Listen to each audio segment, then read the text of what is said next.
Alors, bonsoir à tous, bonsoir. J'ai fait cette vidéo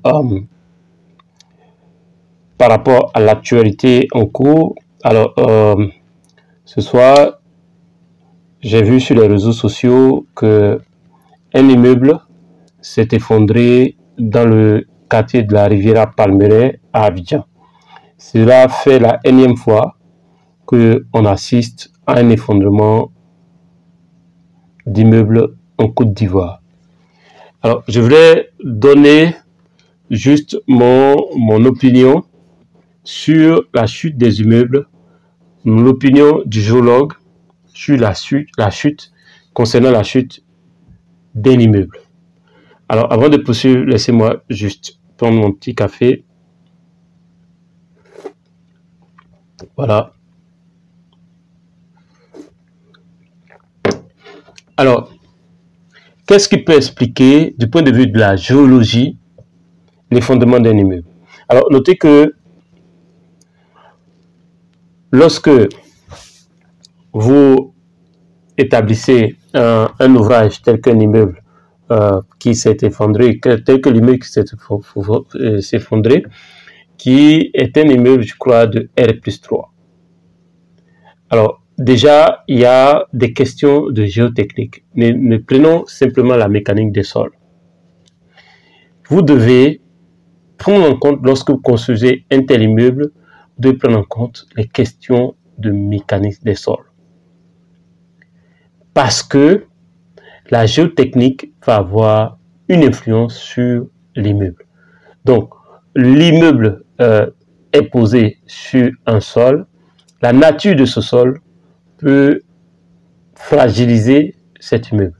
Ça peut ne pas être un problème de dimensionnement de l'immeuble même, mais ça peut être un problème d'implantation de l'immeuble.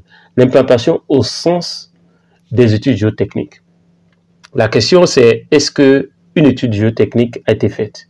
Si oui, est-ce que les résultats de cette étude géotechnique ont été pris en compte? Parce que très souvent, quand il y a les effondrements d'immeubles, on va accuser plus le maçon, etc. Ou bien, je ne sais pas, le responsable du projet. Et oui, il a ses responsabilités. Mais il y a des questions géotechniques à prendre en compte.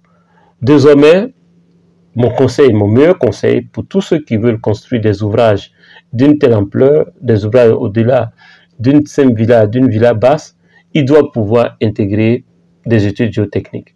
Donc, associer par exemple un géologue, associer un géotechnicien pour faire un certain nombre de sondages, donc là, un sondage pour tester la nature du sol, pour tester la capacité du sol à recevoir l'ouvrage. En ce moment, des études d'ingénierie peuvent être faites pour voir jusqu'à quelle profondeur il faut implanter le sous-bâtiment de cet immeuble. Alors, je pars du principe que peut-être tout ça a été fait. Ou peut-être que tout ça n'a pas été fait.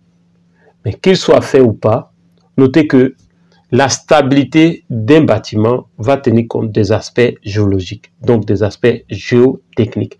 Vous devez tenir compte des aspects géotechniques, du comportement du sol, de la nature du sol. Si vous prenez un quartier comme la Riviera Palmeraie, comme on le dit, la Riviera Palmeraie, c'était une zone où on avait un sol qui est très peu stable.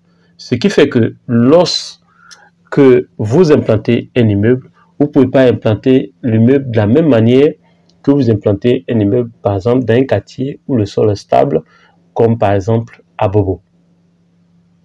Et donc, il est extrêmement important de tenir compte de la nature du sol, donc de tenir compte des études géotechniques avant d'implanter votre bâtiment. Donc, voilà ce que je voudrais dire. Donc, aujourd'hui, je voudrais que tout projet, tout propriétaire, enfin, tout entrepreneur dans le domaine du bâtiment puisse associer à son activité un géotechnicien qui va lui permettre d'interpréter les données géotechniques, mais aussi qu'il associe ce qu'on appelle un responsable HSE. Toutes les compagnies de construction, je pense que l'État devait imposer à toutes les compagnies de construction un responsable HSE dans leur entreprise. Cela doit être une norme. Toute entreprise qui ne dispose pas d'un responsable HSE ne devrait pas intervenir dans un certain nombre de domaines, notamment des domaines tels que la construction, des domaines tels que le BTP. Parce que c'est extrêmement important. Le HSE va réfléchir en anticipant sur les risques éventuels. Ce qu'il va faire, il va savoir que un bâtiment d'une telle ampleur est capable d'être instable parce que peut-être on n'a pas pris en compte les études géotechniques. Et si le bâtiment doit être instable, comment on va évacuer les personnes? Comment on peut créer des études de secours? Comment on peut planifier les risques éventuels et apporter des mesures correctives dès le départ? Il est extrêmement important d'avoir dans l'équipe des entreprises de construction des responsables HSE qui sont responsables non seulement du chantier, mais responsables de faire l'inspection des différents immeubles. Prenons l'immeuble d'aujourd'hui. Est-ce qu'il y a eu, depuis que l'immeuble est fonctionnel, est-ce qu'il y a eu des inspections HSE? Donc, hygiène, sécurité, environnement. Le HSE va identifier les problèmes, demander aux spécialistes de corriger ces problèmes et cela va permettre d'anticiper ce genre de risque.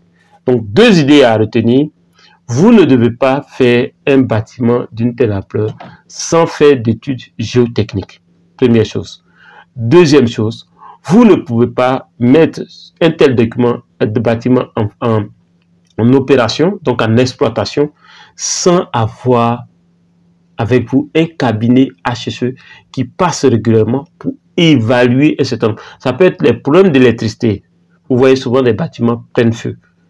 Un HSE peut faire une évaluation, dit qu'il y a tel problème, et donc il faut corriger, et cela évite ce qu'on appelle des départs de feu, donc des risques d'incendie. Ça peut être aussi, peut-être que le bâtiment a présenté des zones de faiblesse, mais comme il n'y a pas d'inspection, comme il n'y a pas d'inspection HSE, d'inspection safety, alors le problème n'a pas été identifié à temps et le bâtiment aujourd'hui s'est écroulé et malheureusement on déplore des pertes en vie humaine. Je suis Kwasi Justin, je suis non seulement géologue, mais aussi je suis responsable HSE. Si vous avez un bâtiment, si vous avez un chantier et que vous souhaiterez qu'on évalue les questions de géologie, donc la stabilité, donc les questions de mécanique de sol, les questions de géotechnique sur votre chantier, vous pouvez me contacter et nous allons discuter pour vous apporter cet accompagnement. Si vous avez un bâtiment, excusez-moi, si vous avez un bâtiment, nous pouvons faire l'évaluation safety, l'évaluation HSE, pour voir si votre bâtiment ne présente pas des risques pour ceux qui sont dans ce bâtiment. Parce que c'est extrêmement important. Aujourd'hui, ces personnes qui ont perdu la vie, on pouvait éviter cela s'il y avait un minimum d'inspection HSE. Donc, si vous regardez cette vidéo, que vous avez un bâtiment, vous avez peut-être une usine, une installation, vous pouvez me contacter. Nous allons faire une évaluation des risques éventuels de votre bâtiment. Et d'ailleurs, notez bien, très bien, cette première évaluation ne vous sera pas facturée. Nous allons le faire gratuitement. Et cette offre-là, nous allons le faire si vous planifiez jusqu'à la fin du mois de juin. Si vous avez un bâtiment, nous pouvons faire l'évaluation gratuitement pour vous jusqu'à la fin du juin. Vous avez jusqu'à la fin du juin pour nous contacter. Nous allons planifier, faire l'évaluation, faire une étude de risque et vous confier les résultats de l'étude de risque. Si cette vidéo vous a plu, faites-moi un gros like, partagez au maximum pour que tous ceux qui ont des immeubles, ceux qui ont des installations classées, des usines, etc., qui prennent feu, on a des départs de feu, on a des situations de sinistre, comprennent que le HSE est là pour vous aider à anticiper cela. Si vous avez une société d'assurance, si vous êtes dans une société d'assurance, cela vous permettra non seulement d'anticiper sur les sinistres et la société d'assurance n'aura pas à dédommager des personnes. Vous pouvez nous contacter au plus 225 07 59 42 17 05. On se dit à la prochaine vidéo.